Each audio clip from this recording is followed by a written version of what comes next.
గత సంవత్సరం Delhi high court judge justice Yashwant Varma ఇంట్లో కట్టలు కట్టలు క్యాష్ కనిపించిన విషయం మనందరూ తెలిసిందే.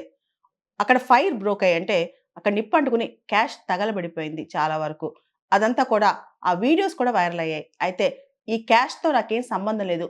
నేనేం తప్పు చేయలేదని చెప్పి జస్టిస్ యశ్వంత్ వర్మ తనకు తాను డిఫెండ్ చేసుకుంటూ వచ్చారు.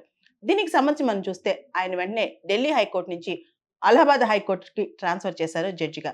అంతేకాదు ఆయనకి జ్యుడిషియల్ వర్క్ కూడా ఇవ్వలేదు. అంటే ఈ ప్రోబ్ మొత్తం కంప్లీట్ అయ్యేంత వరకు కూడా ఆయనకి జ్యుడిషియల్ వర్క్ కూడా ఇవ్వలేదన్నమాట. ఆ తర్వాత మనం గమనిస్తే కనుక చీఫ్ జస్టిస్ ఈయనపైన ఇన్ హౌస్ ఎంక్వైరీ కమిటీ ఏశారు. దానికి సంబంధించి ఆయన ఎక్స్‌ప్లనేషన్ అడిగారు. చాలా జరిగింది. అండ్ ఫైనల్‌గా ఇప్పుడు మన భారతదేశ చరిత్రలో మొట్టమొదటిసారిగా మనం చూస్తే గనక ఒక జడ్జి ఖచ్చితంగా ఇంపీచ్ అవుతాడు. ఖచ్చితంగా అభిశంసనకు గురవుతారని ఒక టాక్ వచ్చిందనమాట. మనందరికీ తెలుసు భారత రాజ్యాంగంలో ఆర్టికల్ 124 మరియు ఆర్టికల్ 217 ఈ 2 కూడా జడ్జెస్ ఇంపీచ్‌మెంట్ గురించి చెప్తాయి. ఆర్టికల్ 124 చూస్తే సుప్రీం కోర్ట్ జడ్జెస్ సంబంధించి, ఆర్టికల్ 217 హైకోర్ట్ జడ్జెస్ సంబంధించి ఉంటాయన్నమాట. ఇక్కడ మనం ప్రత్యేకంగా గమనించాల్సింది ఇప్పటి వరకు భారతదేశంలో ఇద్దరు జడ్జెస్ మీద రిమూవల్ ప్రొసీడింగ్స్ స్టార్ట్ చేశారు గానీ ఇద్దరు హైకోర్ట్ జడ్జెస్ మీద అవి చివరికొచ్చే లోపే అది మొత్తం ఆగిపోయిందనమాట. అంటే ఆ ప్రొసీడింగ్స్ వచ్చే లోపే వాళ్ళిద్దరూ రిజైన్ చేసేసారనమాట. జస్టిస్ యశ్వంత్ వర్మ విషయంలో మనం చూస్తే గనక ఆయన పైన ప్రూవ్డ్ మిస్‌బిహేవియర్ ఇన్‌కెపాసిటీ మనకు తెలుసు. సుప్రీం కోర్ట్ జడ్జెస్ కావచ్చు, హైకోర్ట్ జడ్జెస్ కావచ్చు, పార్లమెంటరీ ప్రొసీడింగ్స్ ద్వారా అంటే పార్లమెంట్‌లో రిమూవల్ ప్రొసీడింగ్స్ ద్వారా అభిశంసనకు గురవుతారనమాట. ఇంపీచ్‌మెంట్‌కి గురవుతారు. దీనికి సంబంధించి ఒక ప్రాపర్ ప్రాసెస్ ఉంది. పార్లమెంట్‌లో 2 సభల్లో ఈ జడ్జెస్ రిమూవల్ ప్రొసీడింగ్స్ పాస్ అవ్వాలనమాట. ఇప్పుడు ఆ ప్రొసీడింగ్స్ పూర్తి స్థాయిలో జరగకముందే జస్టిస్ యశ్వంత్ వర్మ రిజైన్ చేసేసారు అలహాబాద్ హైకోర్ట్ జడ్జిగా. తనకే పాపం తెలీదని, అనవసరంగా ఇండిక్ట్ చేశారని చాలా పెద్ద లెటర్ రాస్తూ ఆయన ఈ రిజిగ్నేషన్ సబ్మిట్ చేశారు నిన్న. ఇవన్నీ పక్కన పెడితే judicial accountability and standards bill ఈ బిల్ ఇంతవరకు పాస్ అవ్వలేదు. అంటే జడ్జెస్‌కి అసెట్స్ ఎన్నున్నాయి? వాళ్ళ అకౌంటబిలిటీ ఏంటి? వాళ్ళు ఎటువంటి ప్రమాణాలు మెయింటైన్ చేయాలి? వాటి మీద ఇంతవరకు కూడా ఎటువంటి బిల్లు లేదనమాట. మనం చూస్తే ప్రివెన్షన్ ఆఫ్ కరప్షన్ యాక్ట్ కానీ, రకరకాల చట్టాలు ఇవన్నీ కూడా ఉన్నాయి కానీ, జ్యుడిషియరీ అనేది చాలా ఇమ్యూన్‌గా ఉంది వీటన్నిటికి కూడా.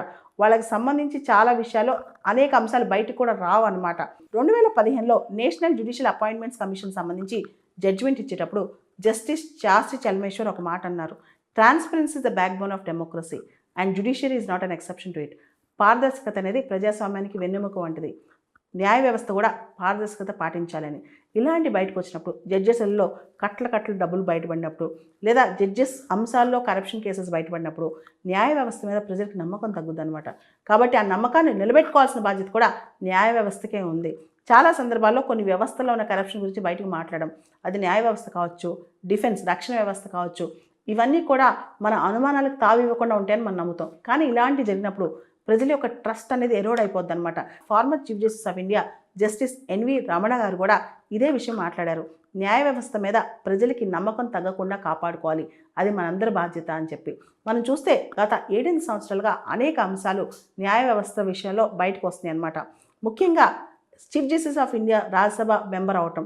సో ఎవరైతే ప్రెసిడెంట్తో ప్రమాణ స్వీకారం చేయిస్తారో ఆయనే ప్రెసిడెంట్ చేత రాజ్యసభకు నామినేట్ అవటం. అదేవిధంగా చీఫ్ జస్టిస్ ఆఫ్ ఇండియా మీద సెక్షువల్ హరాస్మెంట్ కానీ, సెక్షువల్ ఎలిగేషన్స్ రావటం, ఇవన్నీ జరిగాయి. ఇవన్నీ పక్కన పెడితే 4 జడ్జిలు బయటకు వచ్చి మరి chief justice of India is mastering the roster. జడ్జిలు బయటకు వచ్చి న్యాయ వ్యవస్థలో ఉన్న తప్పులు ప్రెస్ మీట్ పెట్టి చెప్పటం, దాని తర్వాత జడ్జెస్ మీద కరప్షన్ ఎలిగేషన్స్ రావటం, అది కూడా హైకోర్టు జడ్జి స్థాయి సీనియర్ మోస్ట్ జడ్జెస్ పైన ఎలిగేషన్స్ రావటం, దీని మీద వీడియోగ్రఫీ బయటికి రావటం, ఫొటోస్ బయటికి రావటం, సుప్రీంకోర్టు స్వయంగా దీన్ని పరిశీలించడం, ఇవన్నీ చూస్తే ప్రజలు న్యాయ వ్యవస్థ గురించి ఏం ఆలోచిస్తారు, ఎటువంటి నమ్మకం ఉంటుంది అంటే అన్నీ దాటాక కోర్టులన్నా న్యాయ వ్యవస్థ ఉంది, చట్టం ధర్మం అని నమ్మే ప్రజలు ఇప్పుడు ఎవరిని నమ్మాలి, ఎలా నమ్మాలి?